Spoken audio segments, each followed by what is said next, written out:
जय हिंद प्यारे बच्चों। आप सभी लोग मस्त होंगे और अपनी पढ़ाई कर रहे होंगे। तो प्यारे बच्चों, आज आप सभी लोगों के लिए ये दूसरी क्लास है। आप सभी लोग निरंतर बने रहिए। आप सभी लोगों की जो क्लास 12th की बायोलॉजी है वो बढ़िया तरीके से, बेहतरीन तरीके से पूरा करके आप सभी लोगों के समक्ष पेश करेंगे।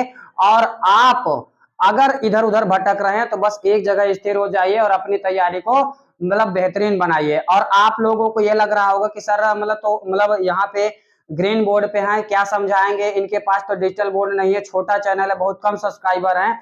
तो ऐसे आप भ्रम पे मत रहिए, आप निश्चिंत रहिए। मैं कई वर्षों से ऑफलाइन क्लास में पढ़ा रहा हूं और कई बच्चों को अच्छा अंक भी दिलाया हूं। तो प्यारे बच्चों, एक वीडियो मेरी मन से देख लीजिए, अच्छे से पूरा अंत तक एक वीडियो देख लीजिए, आपको समझ में आ जाएगा कि सर झूठ बोल रहे हैं या सही बोल रहे हैं। तो प्यारे बच्चों, लास्ट तक बने रहिए, आप खुद कहेंगे सर बहुत अच्छा समझ में आया। अब यहाँ पे बात समझिए, आज हम लोग पढ़ने वाले हैं जो कि अगला टॉपिक हमारा है आवृत बीजी पौधों में पीढ़ी एकांतरण। तो भैया पीढ़ी एकांतरण क्या होता है, तो यहाँ पे बात समझिए। जैसे यहाँ पे ग्राफ आप लोग देख रहे होंगे, तो यहाँ पे आप लोग देख सकते हैं, तो यहाँ पे क्या है भैया, ये क्या है, आवृत बीजी पौधा है। अब आवृत बीजी पौधे पे क्या होगा भैया, पुष्प होगा। अब ये पौधा क्या होगा, द्विगुणित होगा। पौधा क्या होगा प्यारे बच्चों, द्विगुणित पौधा होगा। अब इसके बाद यहाँ पे बात समझिए, जो पुष्प होगा तो इसमें क्या होता है, इसके बारे में बता भी दिए आप लोगों को। तो पुष्प में ये क्या होता है, पूरा भाग पुंकेसर होता है। और जो पुंकेसर वाला भाग होता है, तो यहाँ पे जो पराग कोश होता है, प्यारे बच्चों यहाँ पे देख सकते हैं, जो पराग कोश होता है, तो पराग कोश में क्या होता है, लघु बीजाणु मात्र कोशिका होती है। तो लघु बीजाणु मात्र कोशिका, जिसको हम लोग इंग्लिश में क्या कहते हैं, माइक्रोस्पोर मदर सेल बोलते हैं। क्या बोलते हैं, माइक्रोस्पोर मदर सेल बोलते हैं। तो यहाँ पे बात समझिए, इसमें इस कोशिका में क्या होता है, अर्धसूत्री विभाजन होता है, जिससे क्या होता है, लघु बीजाणु या परागकण बन जाता है। और यही लघु बीजाणु कहाँ पहुंच जाएंगे, तो ये वर्तिकाग्र पे पहुंच जाते हैं। अब यहाँ पे बात समझिए, यहाँ पे अंडाशय, अंडाशय के अंदर क्या होता है, बीजांड होता है। अब यहाँ पे बात समझिए, तो यहाँ पे आप लोग देखेंगे तो इसमें कौन सी कोशिका होती है, तो दीर्घ बीजाणु मात्र कोशिका होती है, जिसको हम लोग क्या कहते हैं, मेगा स्पोर मदर सेल कहते हैं। या तो इसको आप लोग क्या कह सकते हो, MMC कह सकते हैं। और इसको भी हम लोग क्या कहते हैं, MMC के नाम से ही जानते हैं। तो मेगा स्पोर मदर सेल में क्या होता है, अर्धसूत्री विभाजन होता है, जिससे दीर्घ बीजाणु बनता है, जिसे आप लोग क्या कह सकते हैं, मेगा स्पोर बोलेंगे। क्या बोलेंगे, मेगा स्पोर बोलते हैं, मेगा स्पोर बोलेंगे, या इसी को हम लोग महाबीजाणु कहते हैं। अब यहाँ पे बात समझिए, इससे फिर यहाँ पे तो ये क्या हो जाएगा, नर युग्मक हो जाएगा, और क्या यह क्या होगा, मादा युग्मक होगा। जब दोनों मिलेंगे तो निषेचन होगा, जिससे क्या बनता है भैया, युग्मनज बनता है। युग्मनज वृद्धि करेगा तो क्या बनाएगा, भ्रूण बनाएगा। और जब भ्रूण वृद्धि करता है तो क्या बनता है, बीज बनता है। और बीज की जब हम बुआई कर देते हैं तो नया पौधा बन जाता है। अब यहाँ पे बात समझ लीजिए, तो अगर यहाँ पे देखा जाए तो जो अर्धसूत्री विभाजन हुआ, तो यहाँ भी अर्धसूत्री विभाजन हुआ, यहाँ भी अर्धसूत्री विभाजन हुआ, तो इधर क्या हो रहा है, युग्मक का निर्माण हो रहा है। इधर क्या हो रहा है भैया, युग्मक का निर्माण हो रहा है। जब इधर युग्मक का निर्माण हो रहा है, तब इस अवस्था को हम लोग क्या कहते हैं, यहाँ पे आप लोग देख सकते हैं, युग्मकोद्भिद अवस्था कह सकते हैं। क्या कहेंगे, युग्मकोद्भिद अवस्था कहते हैं।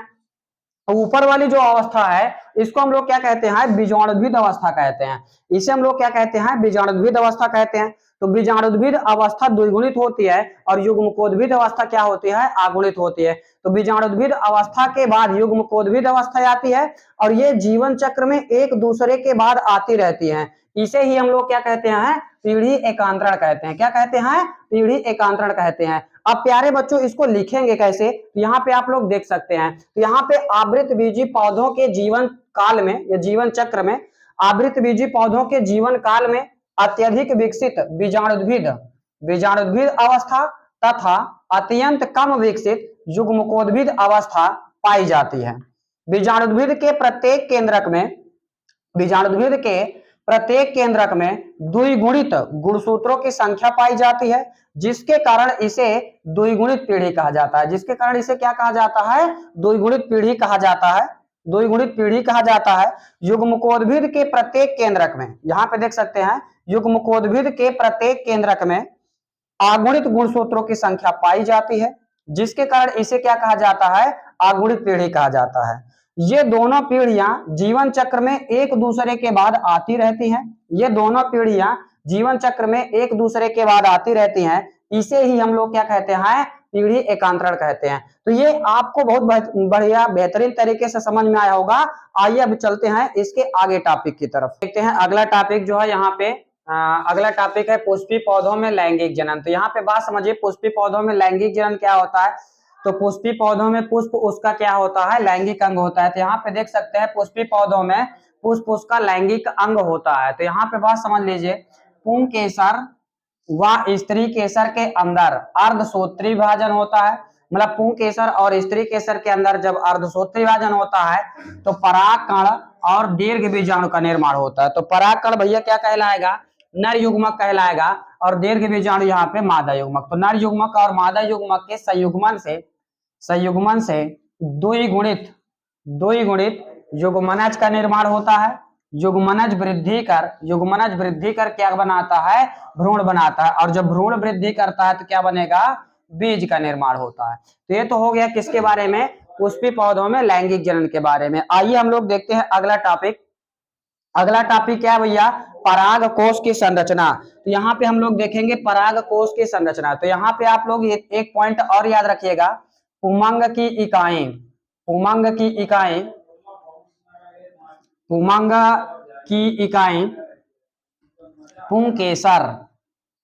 पुंकेसर या लघु बीजाणु पर्ण कहलाते हैं। लघु बीजाणु पर्ण कहलाती है या कहलाता है।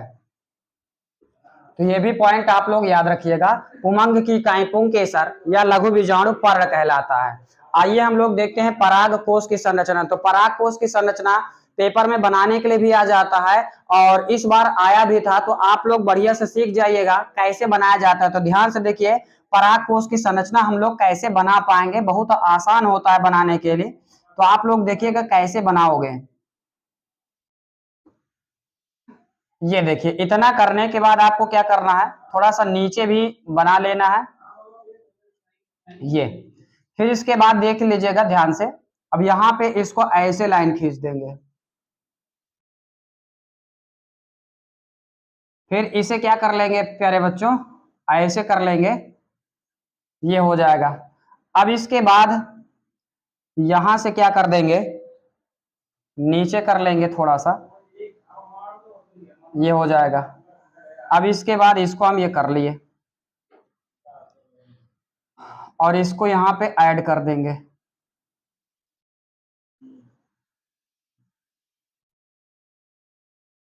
और यहां से इसको ले जाके ऐड कर देंगे। तो ये पराग कोश की अनुप्रस्थ काट की संरचना हो गई है, जो कि आपको दिख भी रहा होगा। अब इसमें छोटे छोटे हम परागकण बना देते हैं।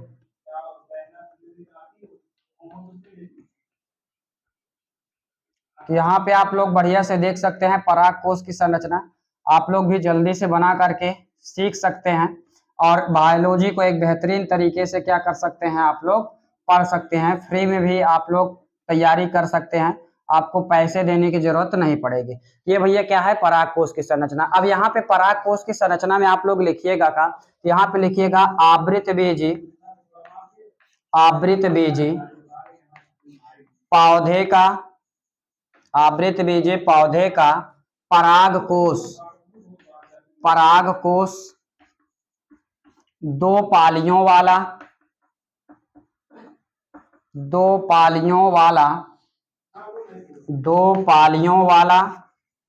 होता है। दो पालियों वाला होता है। अब ये दो पाली क्या होगी, तो आप लोग देख रहे होंगे, एक पाली इधर दिख रही है, एक पाली इधर दिख रही है। तो एक पाली इधर हो जाएगी, एक पाली इधर हो जाएगी, तो दो पालियों वाला होता है। अतः पराग कोश द्विपालित संरचना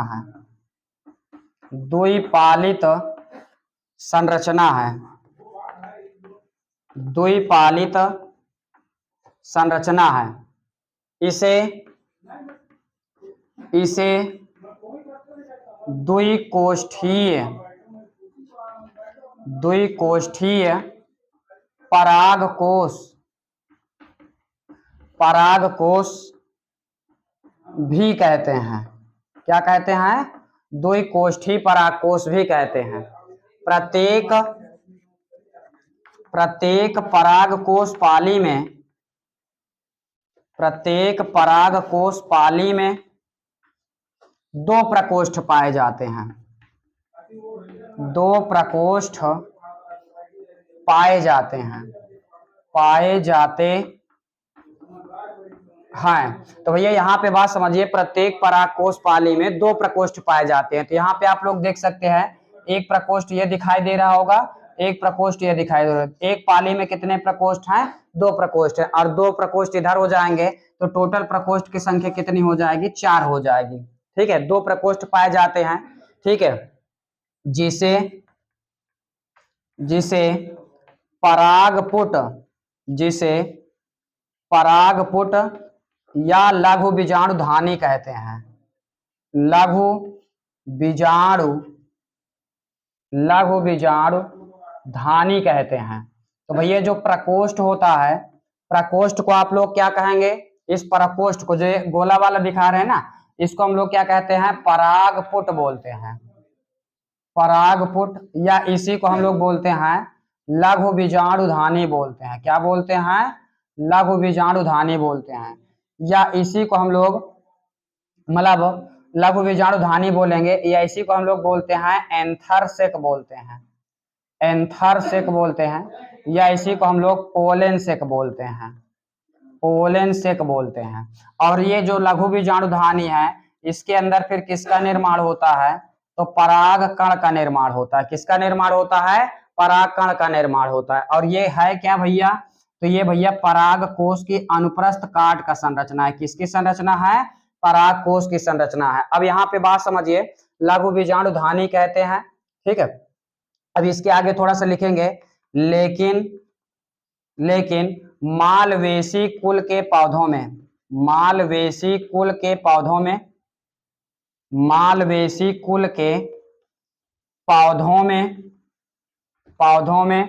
एक कोष्ठीय परागकोश पाया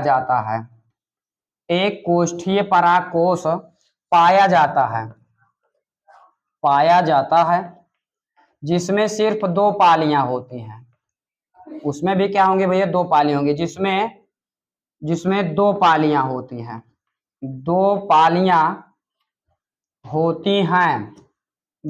होती है। मालवेसी कुल के पौधे कौन है? तो यहाँ पे आप लोग जैसे करके लिख लीजिएगा, गुड़हल और कपास। क्या लिखिएगा? गुड़हल, और भैया क्या लिखिएगा? कपास लिखिएगा। तो ये सब क्या है? मालवेसी कुल के पौधे हैं। तो यहाँ पे आप लोगों को बात समझ में आई होगी, तो आप इसका एक बार स्क्रीनशॉट ले लीजिए और ये टॉपिक आप लोग तैयार करते चलिए। आप लोगों को एकदम बेसिक से, स्टार्टिंग से और एकदम एडवांस लेवल तक पूरा पढ़ाएंगे। और पूरा पेपर आपका जब आप लोग इसको पढ़ लेंगे ना, तो आपको एहसास होगा कि हाँ, हम पूरा पेपर कर सकते हैं। और आपसे हम वादा करते हैं कि आप इस नोट्स को तैयार करते चलिए। नोट्स से सारे क्वेश्चन बोर्ड एग्जाम में फंसा के दिखाएंगे प्यारे बच्चों। और अगर यहाँ तक आ गए हैं तो वीडियो को कर लीजिए सब्सक्राइब और लाइक कर दीजिए, और आपके जो दोस्त पढ़ने वाले हैं उनके पास शेयर कर लीजिए। तो बहुत बहुत धन्यवाद।